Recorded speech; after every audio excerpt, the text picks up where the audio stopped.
The stagecoach had abandoned her at the edge of nowhere, rolling off in a churning cloud of dust without so much as a backward glance, the driver's whip cracking once over the team, as though he could not be shut of the place fast enough. And now Eleanor Vance stood in the bleached heart of a town called Bitter Creek, with her trunk at her feet and the grit settling on her shoulders like a fine gray snow. The heat was a living thing here, pressing down on the rutted main street with the weight of an unkind hand, and the sun seemed intent on scorching the very hope out of the air. It rose up off the hard-packed earth in shimmering waves, made the false-fronted buildings ripple like things half-dreamed, and laid its hot palm flat against the back of her neck where the sweat had already gathered beneath her collar. She had come from Boston, where the streets were cobbled and worn smooth by 100 years of carriage wheels, where the rain fell soft and gray, and the harbor air carried the cool, clean smell of salt and tar and far-off places. And nothing in her 26 years had prepared her for this place that smelled of horse manure and wood smoke and the strange dry metal of a land that had forgotten what mercy was. Her dress, a traveling gown of dove-gray wool with mother-of-pearl buttons her mother had stitched in a happier age, was meant for cooler climates and gentler purposes. And here it clung to her like a second skin, soaked through with sweat, the wool gone heavy and itching against her spine. She felt the eyes of the town upon her, the loungers on the saloon porch, who had stopped their talk to watch, the women peering from beneath the brims of their bonnets. The storekeeper paused in his doorway, with a broom forgotten in his hands, all of them measuring her the way one might measure a calf brought to market, judging her flesh and her worth and her likelihood of lasting out a single hard season. She kept her chin level and her hands folded at her waist, because she had learned long ago, in rooms full of creditors and lawyers, and men who smiled while they ruined you, that fear was a currency men were eager to spend, and she would give them nothing they could use against her. Inside the satchel pressed against her ribs sat a folded document she had not let out of her sight since St. Louis, the ink of it smudged from her own anxious handling. And beneath the lining of that same satchel sat something else, something heavier and colder, something wrapped in oilcloth and patience, something she prayed every mile of the way she would never have cause to draw. The letter that had brought her across half a continent had spoken of a respectable arrangement, a widower in need of a wife, a clean and Christian household with a fire and a roof, and a man of good standing. Letters, she had learned at terrible cost, were the easiest things in all the world to fill with lies. She had been waiting 3 hours by the time the shadows began to lengthen and crawl across the street like slow, dark water, and still no one had come for her. The town went about its business around her as though she were a fence post or a watering trough, something that had always been there and would always be there, and that indifference was somehow worse than open hostility. For hostility at least acknowledged that a soul was present and worth the trouble of despising. A boy of perhaps 9 years, barefoot and sunburnt, across the bridge of his peeling nose had brought her a tin cup of warm water without being asked, sidling up, shy as a stray cat that had been kicked too often to come close, and she had thanked him as though he had handed her a kingdom. Because kindness in this country seemed as rare as rainfall and twice as precious. The man she had been promised to, a Silas Stone whose name appeared on the marriage contract in a clerk's cramped and indifferent hand, had not appeared, and the longer she waited, the more certain she became that the arrangement she had crossed a continent to fulfill was something other than what it had pretended to be. She had not come willingly, not truly, and she let herself remember it now while she waited, turning the bitterness of it over like a stone in her palm, worrying it smooth the way she had as a girl with the smooth gray pebbles she gathered along the harbor wall. She had come because the men her late husband owed money to had made it plain, in their cold and reasonable voices, over good cigars, in a paneled office that smelled of leather and contempt, that a woman alone with debts and no protector was a thing to be sold, and they had sold her, packaged her up, neat as a parcel with a contract and a fare and a list of her good qualities written out like the points of a brood mare, and shipped her west to a stranger as though she were a crate of dry goods bound for the territories. They did not know what she had hidden beneath the lining of her satchel. They did not know that her husband, a charming and feckless man who had gambled away her dowry, but had loved her in his careless way, had taught a bored and quick-eyed Boston wife, on long lazy afternoons behind their rented house, to shoot the pips out of a playing card at 30 paces, that she could clean and load a pistol faster than most men could clear leather, that beneath the dove-gray wool and the demurely folded hands lived something patient and watchful, and not at all what it appeared to be. The frontier saw a delicate woman ripe for the taking, soft and citified, and easily broke. The frontier, she thought as she watched the sun bleed down toward the jagged hills, was about to be educated in its mistake. But for now she waited, and the long light turned the color of old brass, and the man called Silas Stone did not come, and a different man came instead. He came on foot, leading a horse rather than riding it, and that was the first thing she noticed, that he walked beside the animal, with his hand resting easy at its shoulder, as though the two of them shared some understanding too private and too old for the saddle. He was tall and weathered down to the bone, the kind of lean that comes not from hunger, but from years of labor that burns a man down to muscle and resolve. His shoulders broad beneath a faded canvas coat, gone the color of old ash, his face shadowed by the brim of a hat that had seen more seasons than mercy. His boots were cracked at the toes, and his hands were scarred and dark from sun, the knuckles enlarged from work and old breakings, and there was a quietness to him that the loud men on the saloon porch did not possess. The deep and settled quietness of a man who had nothing left to prove because the land had already proven everything to him, taken everything from him, and taught him exactly how much a man could lose, and still go on standing upright in the morning. Stand. He stopped a few paces from her and took the document the stage agent handed him, and she watched his pale eyes move slow down the lines of it, watched his jaw tighten beneath a beard threaded with gray, watched something cold and weary and bone-tired pass behind those eyes like a cloud crossing a winter field with no warmth left to give. When he finally looked up at her, it was not with hunger, the way the men on the porch had looked, their gazes crawling over her like flies on a window pane, but with a kind of grim and weary apology, as though she were a debt he had not asked to inherit and did not rightly know what to do with, now that it stood before him in a ruined dress. He said her name as a question, his voice uncertain on the syllables, as if the very shape of it in his mouth was a thing he had not expected to be saying, and she answered it as a fact, clear and unflinching. He told her then, in a voice like gravel poured slow over stone, that Silas Stone was dead, had been dead a fortnight, gut shot in a card game over money he did not have and could not pay, and that the contract and the debt and apparently the woman herself had all passed by the cruel logic of the place to the man Stone had owed, and that man, he said without pride or pleasure, was him. His name was Jonah Reed. He had not wanted a wife. He had ridden into town wanting only his $100 back, money he could ill afford to lose with winter bearing down. Instead, the cruel arithmetic of the frontier had handed him a Boston widow standing in a ruined gray dress in the dying light, and neither of them, she understood at once in the long silence that followed, had any say in the matter at all. There was no wagon. The buckboard he had ridden in on had thrown a wheel 2 miles out on the rough track. He told her flatly. The spokes split where the iron tire had worked loose, and there was no other rig to be hired or bought before nightfall, and the homestead lay a half-day's hard ride up into the high country where no proper road went. Due.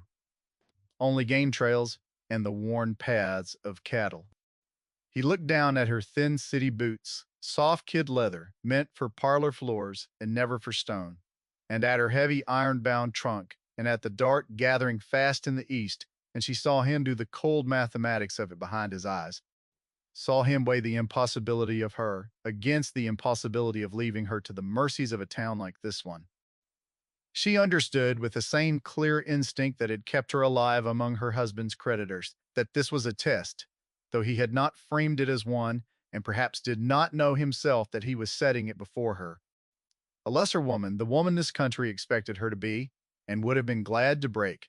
would have wept, or protested, or demanded a room in town, and a proper conveyance in the dignity owed a lady of breeding. Eleanor Vance did none of these things. She looked at the single horse standing patient in the dust, head low and tail switching at flies, and at the man, and she said only in a steady voice that did not waver, that she could ride if he could spare her the saddle, and that her trunk could follow when the wheel was mended and a wagon could come for it. Something flickered in his weathered face, then the smallest loosening at the corner of his mouth. The ghost of a thing that might have been surprise or might have been the distant cousin of respect, gone before it had fully arrived. But she had seen it, and she catalogued it the way she catalogued everything. Died, filed it away in the patient and careful ledger of her mind, where she kept the measure of every man she had ever met. He lifted her trunk down from beside her for the agent to hold, the muscles working long and corded in his arms beneath the worn canvas. And he checked the girth of the saddle with hands that knew to the inch exactly what they were doing, and he held the stirrups steady for her without a word of instruction or impatience.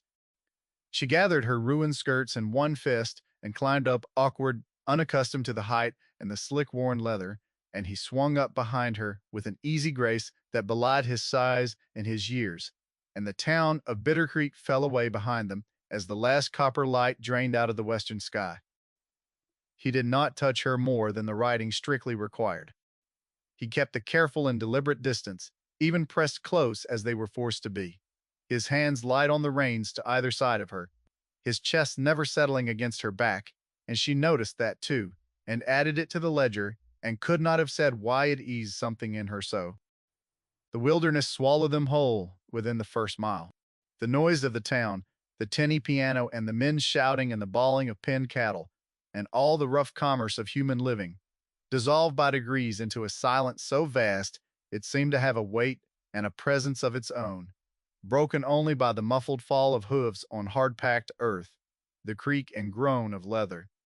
and the low, ceaseless conversation of the wind moving through the scrub. The land rose around them in long swells of bruise-colored sage and broken rock, ancient and patient and utterly unmoved by the passage of two small lives across its skin. And overhead, the sky deepened from copper to violet to a black so thick and crowded with stars that Eleanor,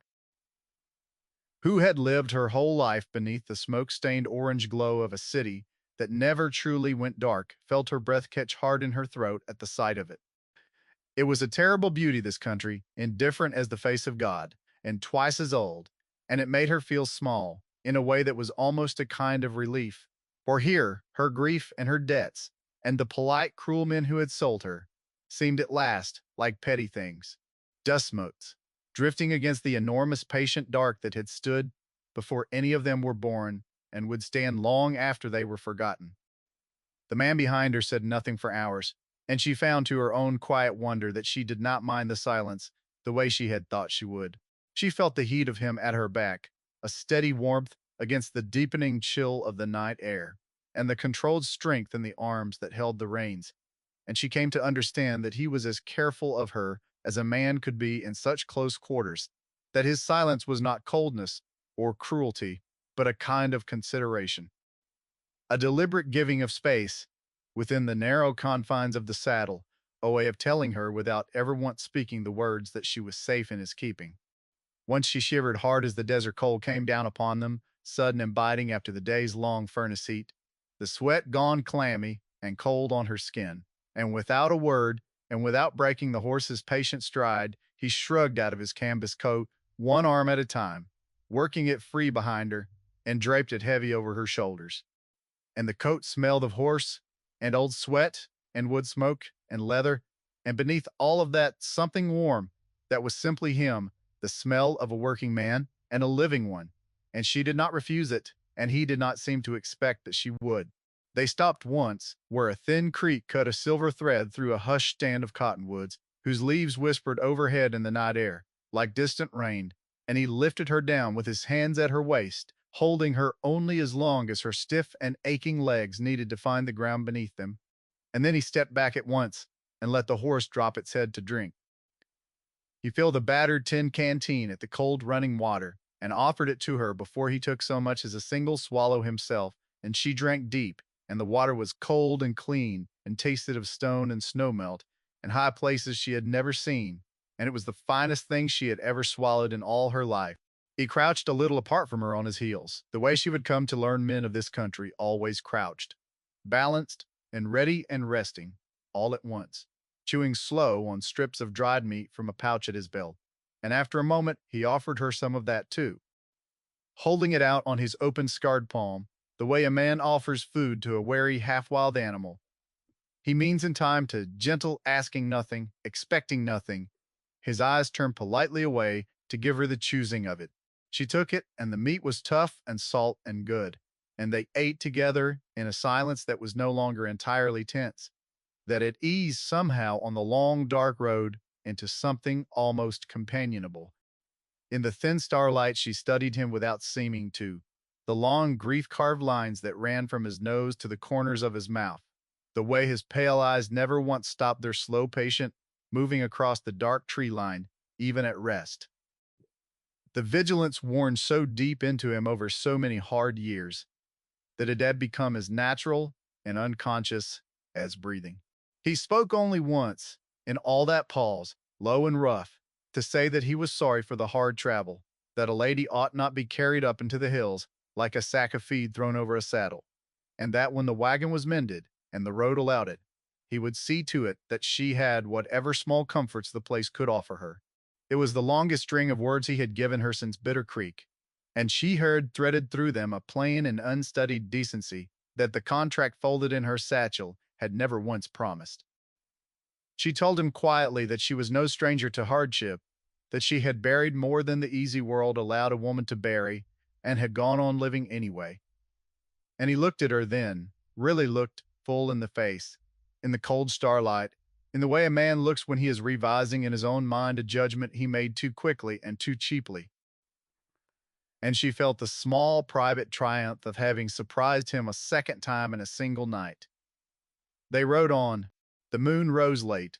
vast and white and cold, and turned the whole broken country to silver and shadow, and somewhere in those last dark swaying miles, her old familiar fear began, almost imperceptibly, finger by finger, to loosen its long grip upon her throat. The homestead announced itself at the gray edge of dawn, a low cabin of stacked and chinked logs, and a barn and a few weathered outbuildings huddled together in the lee of a long ridge, as if for warmth against the wind. With a windbreak of stunted, twisted pines along the north side and a corral where two more horses lifted their heads and whickered low, and glad at their approach. It was small and spare and utterly, achingly alone, the nearest neighbor a half-day distant by his telling, and Eleanor felt her heart sink low as she took its true measure in the growing light.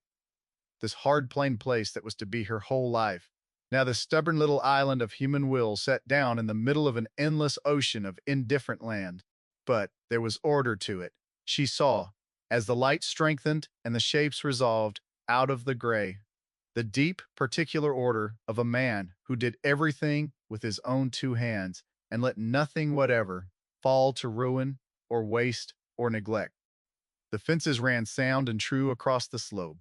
The woodpile stood tall and squared and split fine, each stick laid with care. The barn door hung straight on its hinges, and the path to the well was worn clean and even underfoot. There was no softness anywhere, no curtain at a window, or flower in a pot, or any small concession to comfort or beauty. Only the clean, hard, honest lines of survival, pared all the way down to its bones. He helped her down, and she was stiff and aching to the very marrow from the long, unaccustomed ride. Her legs near, useless beneath her, and to her surprise, he did not lead her toward the cabin at all. Instead, he carried her satchel to a small, separate structure off to one side that she had taken, at first, for a tool shed, a one-room cabin of its own, with a stout plank door, and he pushed it open and showed her the narrow rope bed within, the little iron stove, the rough table, the single shuttered window. And then he did the one thing that undid her hard-won composure more thoroughly than any cruelty in all the world could have. He pointed to the inside of the door, where a heavy iron bolt was fixed, newly fitted by the bright, unweathered look of the screws sunk into the wood. And he told her in his gravel voice, not meeting her eyes, that the latch worked only from the inside, that no living soul would trouble her here, that the cabin was hers and the lock was hers, and she need fear nothing at all under his roof or upon his land. Then he set down her satchel just inside the door and stepped back outside into the brightening cold and pulled the door shut quiet behind him, leaving her standing alone in the gray light with the astonishing and unfamiliar fact of her own perfect safety, a thing so foreign to her, after all the long miles, and all the long years that she sank down upon the edge of the strange bed and wept without quite knowing why. The days that followed settled into a silent rhythm, a wordless, careful choreography of two wary people learning to share a sliver of the world without ever once crowding one another. Each morning she would wake in the gray and find provisions left outside her door upon the step. A tin pail of milk still warm and frothing from the cow, brown eggs nested careful in clean straw, a wrapped haunch of venison, or a string of trout from some hidden creek. The dew still beaded on their silver sides. And never once did he knock or linger or wait about for thanks. She would watch him through the narrow slats of the shutter as he moved through the long hours of his work from dark to dark, and what she saw there day by day revised her every notion of the man she thought she had been sold to. He was gentle with the animals, in a way that could not be feigned or learned for show, murmuring low and steady to the skittish young mare until she stood quiet under his hand, easing a thorn from the swollen foot of an old yellow dog that followed him everywhere with worshipful eyes. And there was patience in him. The bottomless, deep patience of a man who had learned the hardest way that nothing in this country could be hurried, that the land took what time it took and broke whoever was fool enough to try and rush it. And there was sorrow in him, too, the old private kind that a man carries, folded small and deep, where no one is meant to find it, glimpsed in the way he sometimes stopped of an evening at a small fence plot beneath the pines, and stood there, bareheaded, with his hat held in both hands at his belt, his head bowed low, the wind moving his graying hair, and she did not need any telling to know what lay buried in that ground. She began in those quiet days to reclaim the small cabin as her own, sweeping out the accumulated dust, arranging her few poor things upon the table, scrubbing the boards pale and clean. And one afternoon she found a worn knife and a piece of soft white pine in the woodbox, and her idle, restless hands remembered an old buried skill, and she carved a small bird, a wren with its tail cocked saucy up, the way her grandfather had patiently taught her to carve in another life, entirely in a warm Boston kitchen that seemed now like something out of an old story told to a child. When it was finished, she set it carefully upon his step one morning before he woke. A small offering, not of servitude or apology, but of self, a quiet declaration that she was a person and not a debt, a soul and not a parcel of goods to be reckoned in dollars. She watched from behind the shutter as he found it in the early light, watched him stoop and pick it up and turn it slow over and over in his big scarred fingers a long, long while, his face unreadable in the gray. And then she watched him slip it careful into the breast pocket of his coat, over his heart, and straighten and look once toward her cabin and say nothing at all. And she understood in that moment that a thing had passed between them, in the silence that no contract ever written by the hand of man could name or measure or buy. It was on the 9th night that he came at last to her door, not to enter and not to ask, but only to speak, and in his hand he held the marriage contract and the deed of debt that had bound her body and her future to this hard place. He told her, his voice rougher and lower than she had ever yet heard it, the words coming hard as if dragged up one by one from some place deep and long sealed, that he had ridden the long miles into town, and there learned the whole truth of how she had come to be sold. The cold, reasonable men in Boston with their cigars and their ledgers. The dead and feckless husband, the cruel and tidy arithmetic that had made her into a thing to be packaged and traded west like livestock at auction. He said that he had never once in all his life held papers on a living human soul, had never thought he ever would, and that he would not begin now. Not with her, not with anyone alive. And then he crouched down before the open door of the little iron stove that warmed her room, and he fed the contract and the deed into the flames, one after the other, and the papers curled and blackened at their edges and caught and flared up bright, and the dancing light of them played gold and shifting across his weathered and grieving face.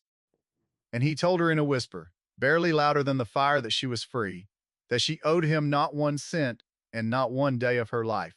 that come the spring thaw he would carry her himself down to the railhead and pay her passage to anywhere on the wide green earth she wished to go. But he warned her too, in the very same breath, his eyes fixed on the fire, and not on her, that the high country winter was certain death to the unready, that the snow would come hard and soon now, and the passes would close fast behind it for long months, that to set out now into that white was simply to die slow and alone. Her staying or her going was her own choice to make. He said at last the first true and freely given choice anyone had set before her in longer than she could clearly remember, and then he rose stiff to his feet, his knees cracking, and touched the brim of his hat and walked away into the cold dark without another word. She sat a long while after, on the edge of the rope bed, watching the embers of her own bondage glow orange and pulse, and slowly fade to soft, gray ash. And somewhere in those quiet, shifting hours, she understood with a sudden and unwelcome clarity that she did not want to leave this place, did not want to leave him, and the bare knowing of it frightened her more deeply than the whole vast, indifferent wilderness ever had. The storm came 3 days later, a moving white wall out of the north that swallowed the world entire. Sky and ridge and barn all vanished into a screaming whirl of snow, and with the storm, and hidden inside its cover, came the men, riders out of Bitter Creek, who claimed the dead Silas Stone's debts as their own inheritance, and meant to collect upon them in the only currency such men have ever understood. They came through the blizzard, with rifles slung, and bad intentions plain on them, shapes looming up gray and sudden out of the screaming white, and it was then, watching through the slats of the shutter, that Eleanor Vance shed, at last, the final layer of the soft and frightened woman the world had always believed her to be. She came out into the screaming snow, with the pistol she had carried half a continent, drawn at last from beneath her satchel's lining, oiled and loaded, and sure and steady in her hand. And when the first muzzle flash bloomed orange in the whiteout, she answered it before Jonah could so much as turn, dropping a man clean at 30 paces, straight through the driving snow, and she heard behind her Jonah's sharp and startled, indrawn breath. They fought after that as though they had fought side by side all their lives, she reading the storm and the angles and the dark moving shapes, while he held the doorway and the high ground, the two of them moving in a wordless harmony that needed no shouted command nor pointing hand, anticipating each other like long partners in some grim and deadly dance. Learned in another life. When at last it was over, 3 men lay still and dark in the reddening snow, and the others had broken and fled out into the killing cold to die or not die, as the mountain, in its vast indifference, chose to please. Inside, by the fire, with his big hands shaking, now that the work was done, and the cold blood had finished its hot rushing, he looked at her, not with fear and not with judgment, but with open and undisguised wonder, and he told her at last, haltingly, of the wife the fever had taken from him 6 long winters past, of the small grave beneath the pines where he stood, his lonely vigils, of the bottomless loneliness he had worn ever since like a second cold skin he could not shed. And she told him her own buried truths in return, the charming, reckless marksman husband, the mounting debts, the long, hard years of pretending to be soft and broken, so that hard men would underestimate her and let her live to see another morning. When the dawn at last broke clear and brutal and dazzling over the deep, fresh snow, the whole world washed white and new, he took up a pen and the deed to the whole of his land, and he signed it over to her, entire, every last acre and stick and stone of it, telling her, in a voice gone thick and unsteady, that she would never again, so long as he drew breath, be a thing that other men could buy or sell or trade away. She did not return to the small separate cabin that night, nor any night that came after the 2 separate fires. They had each kept burning alone in the dark, became at last one shared fire upon one hearth. And in the spring, when the high passes opened green and running with snow melt, and he reminded her gently that she was free now to go wherever in the world she willed, she only handed him a steaming cup of coffee across the table and asked him quiet what wanted, doing first that morning. And he looked at her a long moment across the warm and lived-in room they had made together,